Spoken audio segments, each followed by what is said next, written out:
Buenas, estamos aquí en otro vídeo en el cual vamos a seguir aprendiendo C Sharp. Esta vez vamos a hablar de LinkQ y seguir con las clases y objetos como en el vídeo anterior. Bueno, lo primero que veremos es qué es LinkQ o Link, partes de las consultas, ejemplos que podemos hacer y después seguiremos viendo clases y objetos.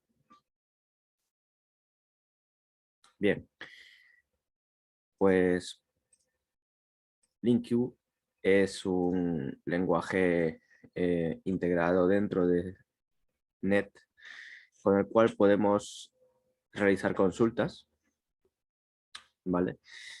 Con C Sharp. Una consulta es una expresión que recupera datos de algún origen, es decir, de una base de datos, de un archivo, etc. Por medio de estas consultas podemos nosotros, por ejemplo, comunicarnos con una base de datos de tipo SQL u otra y retornar algún dato a nuestro programa. Es decir, gracias a las consultas de LinkQ, nosotros podemos obtener datos que después vamos a utilizar en nuestro programa,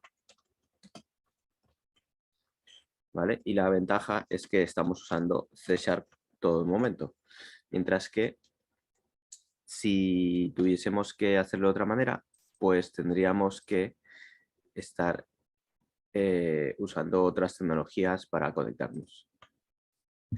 ¿Vale? Por ejemplo, con una base de datos SQL, lo normal sería estar usando el lenguaje SQL para realizar las consultas. Bueno, pues vamos a hablar de las partes de las consultas, ¿vale? O sea, cómo se hace una consulta. La primera parte, vamos a ponerlo así, es obtener los datos, ¿vale? Creo que hasta aquí se entiende, ya que estamos hablando de un proceso que justamente consiste en obtención de datos, ¿vale? Bueno, realmente sería obtener el origen, por ejemplo, un archivo, una base de datos, vamos a ponerlo en corto así, etcétera. Puede ser una página web, puede ser un API, etcétera. Hay diversos orígenes donde podemos nosotros realizar consultas, ¿vale? Después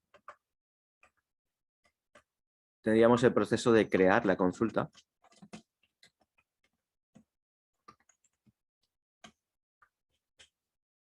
Y finalmente, ejecutar la consulta. O sea, llevar a cabo esta consulta.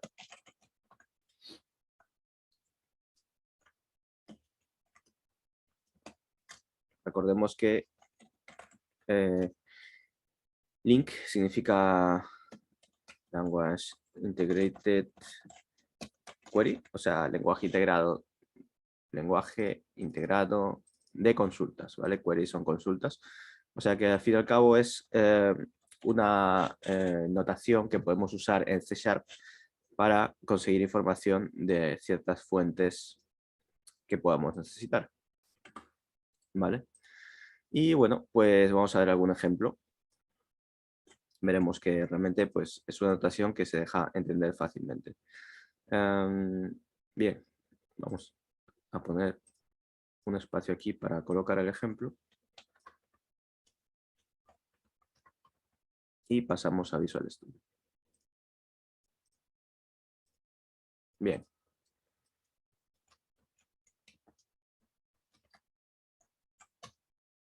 Bueno, pues en este caso lo que vamos a hacer es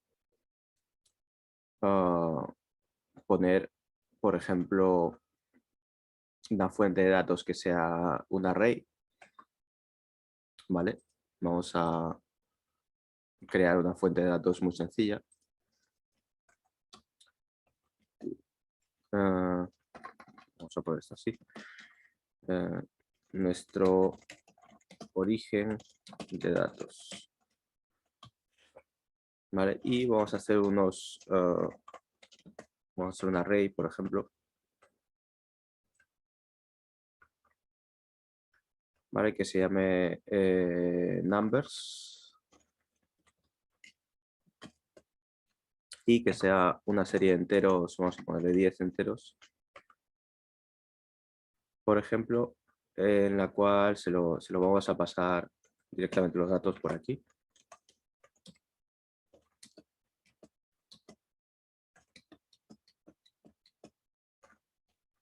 Una cosa así, ¿vale? Y vemos que, bueno, pues estamos creando un array numbers de tamaño 10, donde estamos pasando estos 10 elementos por aquí. Bien, y ahora lo normal que hemos hecho hasta ahora es, por ejemplo, pues hacer un bucle, leer el array, obtener los datos, escribirlos o hacer alguna operación con ellos, ¿verdad? Pues ahora veremos una forma nueva de poder hacer esto. ¿Vale? O sea, esto sería, digamos, la parte 1, ¿vale? Donde el origen de datos es muy sencillo. Vamos a hacer la creación de lo que sería el query con una consulta, ¿vale? Una cosa así. Y veremos que, por ejemplo, a ver, podemos guardar una variable, lo que vayamos a obtener, vamos a usar la palabra reservada var, con la cual podemos ahorrarnos la parte de detallar exactamente el tipo de variable que vamos a recibir, aunque en este caso es un entero. Consulta es igual, ¿vale? Y aquí vamos a ver una cosa interesante, ¿vale? Podemos nosotros poner la consulta en varias líneas, ¿vale? De esta forma. Podemos, por ejemplo, hacer número en numbers. Ahora explicamos lo que estamos haciendo. Vamos a vamos a poner la condición aquí. Número. Vamos a poner que tenga módulo 2. O sea que operación de módulo, buscamos el resto, ¿vale? Vamos a poner que sea divisible por 2, ¿vale? Vamos a seleccionarlo, select número, y ahí me lo acabo. Bien, vamos a explicar un poco lo que estamos haciendo. Estamos diciendo que en la variable consulta, ¿vale? Que es la que estamos creando aquí, le vamos a asignar el valor siguiente de número, o sea, de números, perdón, de el array este, ¿vale? Vamos a tomar el elemento número, ¿vale? Que puede ser cualquiera de estos. Entonces le voy a decir de número en números, o sea, un elemento cualquiera que está aquí, ¿vale? O sea, esto es de y esto es en. Si lo traducimos para que tenga un poco más de sentido. Donde, y aquí en el donde ponemos una condición, estamos viendo que la podemos poner así, la condición. O sea, todo lo que pongamos aquí va a ser la condición, entonces entre paréntesis ponemos una operación para que tenga jerarquía, ¿vale? Y se haga primero esta operación, es decir, primero se revise el elemento en cuestión que vayamos a seleccionar sea divisible entre 2 o no, ¿vale? Esta cuestión la estoy poniendo yo un poco de ejemplo. O que sea mayor que 5, podemos poner, por ejemplo, esto lo podríamos cambiar como número mayor que 5, por ejemplo, si nosotros quisiéramos, ¿no?, buscar los números mayores que 5, ¿vale? Y finalmente select número, es decir, selecciona el número que cumpla estas condiciones de todos los números que vas a revisar en este array, ¿vale? O sea, es un poco esa lógica. Y bueno, pues vamos a ver lo que nos retorna esto, ¿no? ¿Vale? Ahora lo que corresponde sería pues hacer un for each, por ejemplo. ¿vale? Y ver los valores que nos van a salir, ¿vale? Por ejemplo, podemos ahora escribir la consulta, ¿vale? Ejecutar consulta. Por el momento la hemos definido, ¿vale? Y ahora la vamos a ejecutar. Por ejemplo, for each. Ya que en principio nosotros podríamos no saber cuántos elementos nos salen de aquí, ¿vale? Imagino que es un array enorme. Nosotros podemos saber o no saber cuántos números pares va a haber en este array. In variable número in numbers. Bueno, no, en consulta. ¿Vale? Lo pongo como num para que sea un poco más corto. Vamos a hacer un console write line y vamos a escribir num. Venga, vamos a hacerlo así, que salgan todos en la línea.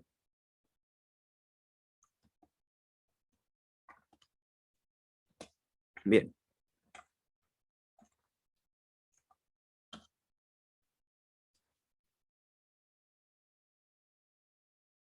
Y al pedir consulta, el query se va a ejecutar, es decir, la consulta se va, la variable de consulta, como la estamos solicitando, pues el query que hemos definido con link, ¿vale? Se va a ejecutar porque necesitamos los datos, ¿vale? Si no, si lo dejamos así, pues la petición está definida, ¿vale? Pues no estamos tomando los datos hasta que hacemos uso de esta variable donde estamos guardándolos. ¿Vale? Entonces veis que aquí me está saliendo 2, 4, 6, ¿vale? O sea que aquí, por ejemplo, vamos a poner algunos ejemplos, seleccionar números pares, ¿vale? Obviamente esto comentado. Vamos a ponerle aquí pares, ¿vale? Y vamos a poner aquí pares. Venga. Bien. Luego podemos hacer otro ejemplo, por eso lo he hecho de esa forma. Var impares. Vamos a hacerlo igual. From número. Uy. Numbers. Ahora es que podemos usar la misma variable que es solamente para iterar en numbers. Where. Vamos a poner aquí, por ejemplo, los impares. Sería una cosa así. Vamos a poner ese símbolo, el módulo. Tiene que ser esto ahora distinto de 0. Select número. Bien. Y podríamos iterarlo de la misma forma, ¿no? Vamos a poner for each. Sería interesante aquí ya definir una función que nos haga las iteraciones, por ejemplo. Impares. Bien. Y de la misma forma podemos sacar el resto de números. Eso es. Bueno, aquí obviamente los tenemos en la misma línea, ¿vale? Serían estos de aquí, 1, 3, 5, 7, 9. Y vemos que funciona. Por ejemplo, vamos a hacer otra consulta. ¿Vale?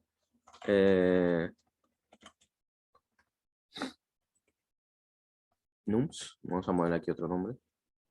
¿Vale? Y aquí, por ejemplo, podemos nosotros concatenar condiciones que sean complejas, ¿vale? Quiero decir, podemos poner que sea mayor que 5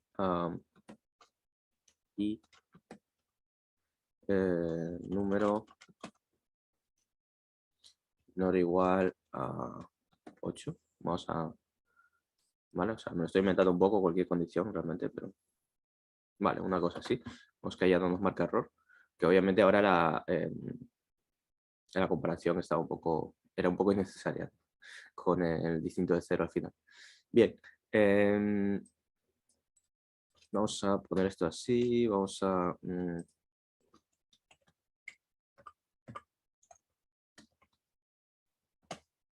Vamos a saltar en línea así fácilmente. Y vamos a poner aquí nums, por ejemplo. y venga. Bien, y vemos que los números que cumple esto, que son mayores de, ¿a qué condiciones he puesto? Mayores que 5 y menores o igual a 8, pues son estos 3, 6, 7 y 8, que también es igual a 8. Vale, así podríamos seguir poniendo diversas condiciones con las cuales estamos nosotros entonces consultando esta lista y seleccionando solamente aquellos valores que nos interesen. Obviamente esto también lo podemos hacer con...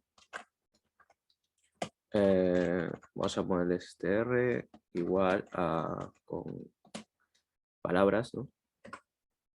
Vamos a ponerle... Imaginemos que vamos a tener 5 personas. ¿Vale? Ana, Mira, vamos a poner Juan. Uy, no le puse las comillas. Voy a poner Pepe. Vamos a poner Nani, por ejemplo. Venga, nombres cortitos y entonces, y punto y coma, claro, si no me va a marcar error. Bien. Y ahora imaginemos que nosotros queremos tener aquí otra consulta. Vale. Nombres. From. Vamos a poner el de elemento, por ejemplo, ¿vale? Recordemos que estas variables que son solo para iterar, podemos llamarlas lo que queramos mientras que seamos consistentes, ¿vale? O sea, en esta consulta tengo que seguir con esta variable el para referirme al elemento que itera. Y nombres, lo he llamado, sí. Where. El, por ejemplo, contains, o podemos aquí hacer cualquier procedimiento de un string, ¿vale? El length, podemos, por ejemplo, porque esto es un string al fin y al cabo, ¿vale? O sea que podemos nosotros usar cualquier método de un string. Length, vamos a poner, por ejemplo, los nombres que sean de más de 3 caracteres, ¿vale? Alguno hay, ¿vale? Una cosa así. Select el, ¿vale? O sea, seleccionar el elemento. A ver, aquí me está... yo le he puesto este R, ¿vale? Se me está quejando porque obviamente le estaba diciendo que itere en una cosa que no ha creado. ¿Vale? O sea, para el elemento en str, que es el array, ¿vale? Que acabo de crear por aquí, de nombres. Bien, y aquí, ¿vale? Vamos a definir una función, ¿no?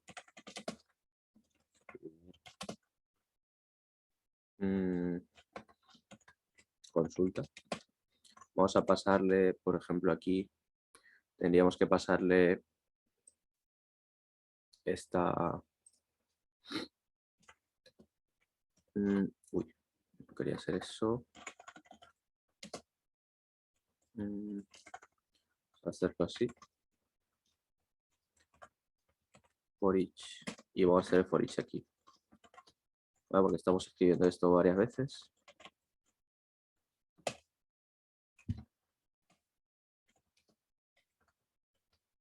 ¿Vale?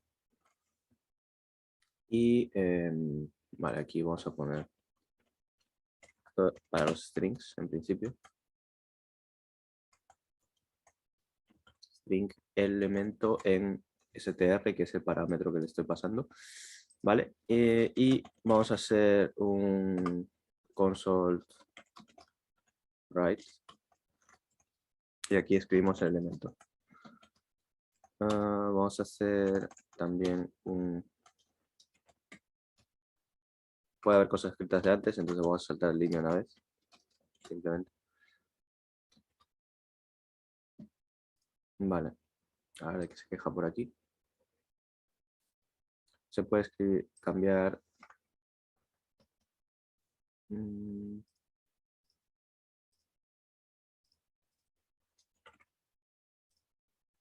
Vale, vamos a dejar esto flexible, vamos a dejarlo esto flexible también. Vale, podemos incluso usar... bueno, aquí no me deja, vamos a dejarlo esto para strings. Venga. Y esta va a ser la función que usamos para escribir nuestras consultas a partir de ahora. Los anteriores eran para ints, o sea que hay como una sobrecarga. ¿Cómo era? Escribir, consulta. Y esto lo hemos llamado nombres, ¿no? Va a ser más cómodo esto por si hacemos más ejemplos. A ver.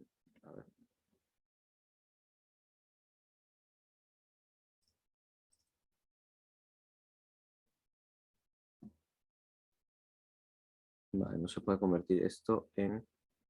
Ah, claro, aquí vamos a pasar un array, realmente. ¿Vale? Y este array es en el que estamos haciendo el for each, ¿vale?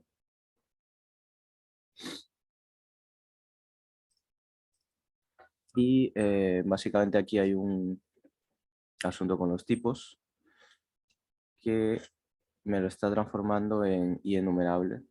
Entonces tendríamos que cambiar eso por aquí. Bien, bueno, el caso que independientemente de eso, vamos a hacer el for each y ya está.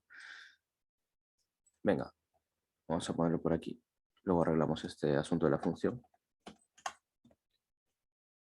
Y a ver, esto lo hemos llamado nombres. Vamos a escribir el elemento y ya estaría.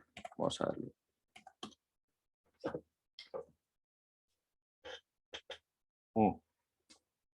Vamos a dejar un espacio. Así. Y aquí vamos a saltar en línea, ¿vale? O sea, para dejarlo un poco simple y no nos entendemos en los detalles. Y efectivamente estamos viendo que en nuestra consulta salen nombres que tienen 4, ¿vale? Vamos a poner aquí, por ejemplo, vamos a cambiarlo. Vamos a poner las iniciales. Y vamos a ver que va a desaparecer en nuestra consulta. Vale, eso es. Entonces, bien, está funcionando. Bueno, pues como vemos, Blink para lo que sirve es para agilizar este tipo de consultas. Es una notación, ¿vale? Que dentro de C# nos permite seleccionar fuentes de datos y transformar esos datos de forma muy sencilla, ¿vale? La notación es muy fácil. Si os es familiar o habéis visto SQL alguna vez, os recordará un poquito de forma más simplificada eso, ¿vale? Porque al fin y al cabo estás de forma mucho más simplificada, claro, pero tiene alguna similitud en cuanto a de aquí, o sea, from, in, where, select, o sea, palabras clave similares, ¿vale? Y luego la notación, como es C#, pues es muy simple y eso es esa es la principal ventaja, que realmente no nos complica mucho la sintaxis y podemos realizar este tipo de consultas de forma muy sencilla, ¿vale? Entonces, bien, pues nada, vamos a seguir con clases de objetos y lo que teníamos para ver es, por ejemplo, la parte de cómo inicializar diversos objetos y también los tipos anónimos, ¿vale? Que anteriormente no lo habíamos visto. ¿Vale? Entonces estuvimos viendo, por ejemplo, podemos nosotros al crear un objeto, ¿vale? Podemos pasar parámetros, por ejemplo. Podemos crear objeto y cambiar valores después, ¿vale? Si nos lo permite la clase en la que está el objeto. O podemos usar el uso del constructor, ¿vale? Para que podamos realizar esta inicialización del objeto con sus valores, ¿vale? Y bueno, dentro de los objetos tenemos un tipo un poco particular que son los anónimos, ¿vale? Donde tenemos lo que sería una clase que no tiene nombre, ¿vale? Lo que quiere decir que no tenemos, tal cual no tenemos esa clase en nuestro programa porque pues, no podemos dar clases sin nombres, ¿vale? Pero Normalmente podemos, pues eso, hacer uso de este tipo de, de objetos cuando queramos, por ejemplo, hacer consultas. ¿Vale? Se pueden usar en consultas o se pueden usar desde luego fuera de consultas, pero digamos, cuando no vaya a ser un uso recurrente en el cual nosotros vayamos a querer tener ese objeto todo el tiempo o estar creando muchos objetos de esa clase, etcétera, pues ahí, ¿vale? Puede ser interesante que nosotros planteemos un tipo anónimo. Vamos a ver cómo se escribe. Vale, vamos a irnos por aquí. Vamos a irnos por aquí abajo. No, bueno, vamos a seguirlo por aquí arriba. Mejor. ¿Vale? Porque aquí abajo luego vamos a tener definiciones. Tipos anónimos. ¿Vale? Entonces aquí vamos a hacer un ejemplo. Por ejemplo, nosotros podemos hacer, vamos a hacer un coche. ¿Vale? Y hasta ahora lo que hemos estado haciendo es que si nosotros queremos un objeto de tipo coche, ¿vale? Lo que hacemos es crear un nuevo objeto, ¿vale?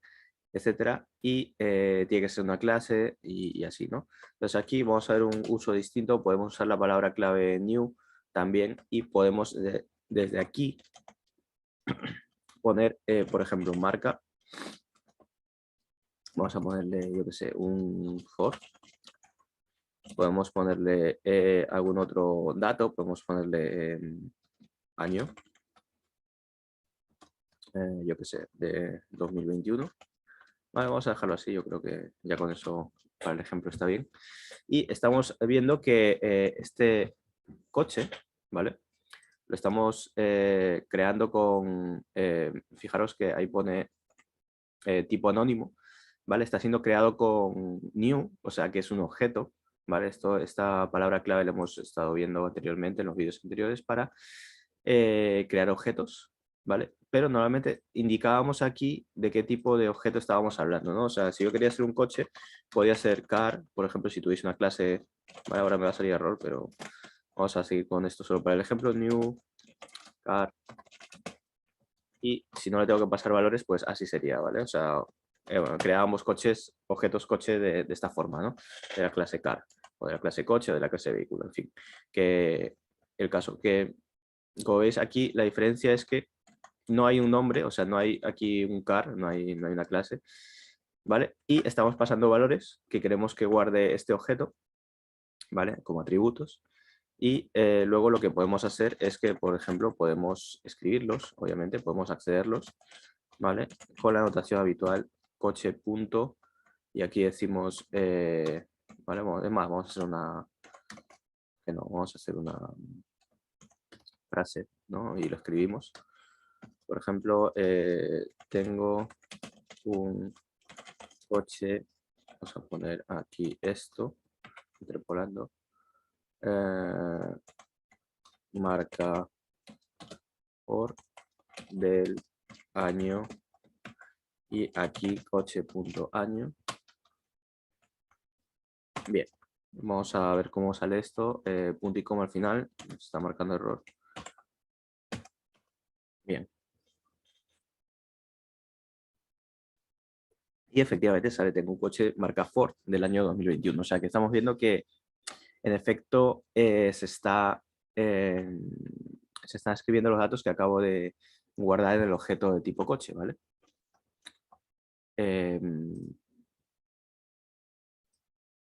Entonces, esta es una forma que podemos usar cuando queramos crear objetos y no tengamos una clase definida, pero queremos, pues, o sea, como veis, tiene un uso un poco específico, ¿vale? No tenemos una clase definida que tenga ese objeto, pero queremos un objeto determinado que nos guarde información de, pues eso, de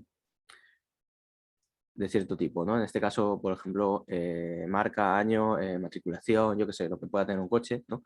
Y necesito un objeto de forma rápida, no he creado una clase, simplemente, pues, yo qué sé, ya sea para hacer una operación o para que interactúe con otros objetos o por tenerlo guardado los datos en un objeto, pues es una opción, ¿vale? Que tenemos aquí a partir de la cual podemos seguir trabajando después. Bien, pues entonces lo que hemos visto es que realmente esta forma de trabajar con los tipos anónimos puede resultar práctica para poder hacer objetos de forma rápida, ¿vale? E incluso podríamos también pasarle algún parámetro, ¿vale? Usando un método void, etcétera, ¿vale? Podríamos acceder a este objeto, como ya está creado, ¿vale? Y existe en nuestro código, podemos acceder y pasarle un valor, por ejemplo, ¿vale? O sea, quiero decir que podemos interactuar con el objeto de diversas formas. Por ejemplo, nosotros podríamos ahora, venimos aquí, definimos un método que tal vez haga algo sobre nuestro objeto, ¿vale? Podemos, por ejemplo, hacer public void cambiar dato, ¿vale? O sea, una cosa así sencilla. ¿Vale? Y podemos nosotros aquí, por ejemplo, string, vamos a ponerle aquí cualquier nombre a esto. Vale, se está quejando de esta parte. Bien. Y aquí, como ya existe nuestro objeto, por ejemplo, podemos nosotros decir, pues, esta variable, cualquiera, ¿vale? Va a tomar el valor de coche punto marca, ¿vale?